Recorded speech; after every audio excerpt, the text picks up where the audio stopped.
வணக்கங்கன்னு, இது ஈரோடு மண்ணு. வெயில் இந்த போடுதுங்க. ஜூஸ் குடிச்சாதான் வேலைக்கு ஆகணும். நம்ம வீட்டு ஃப்ரிட்ஜை நீங்க பார்த்தா ஃப்ரூட்ஸ் எதுவுமே இல்லைங்க.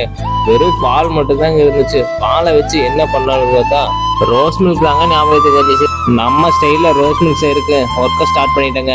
வாங்க எப்படி செய்யணும்னு பார்க்கலாம். ஃபர்ஸ்ட் அடுப்பை பற்ற வச்சுக்கோங்க. ஒரு பாத்திரத்தை வச்சு பாலை நல்லா காய்ச்சி எடுத்து ஆற வச்சு வச்சுக்கோங்க.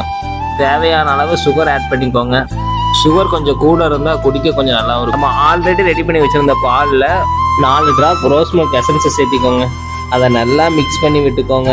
நான் எக்ஸ்ட்ராவாக டேஸ்ட்டுக்கு ஜெல்லியும் ட்ரை ஃப்ரூட்ஸும் சேர்த்திக்கிட்டேங்க. இதெல்லாம் ஹெல்த்துக்கும் நல்லதும். நீங்களும் ட்ரை பண்ணி பாருங்க. எத்தனை பேருக்கு ரோஸ் மில்க் பிடிக்கும் கமெண்ட்ல சொல்லுங்க. மறக்காம நம்ம சேனலுக்கு ஒரு சப்ஸ்கிரைபை தட்டி விட்டு போங்க. நெக்ஸ்ட் வீடியோவில் பார்க்கலாம். Tata, bye bye.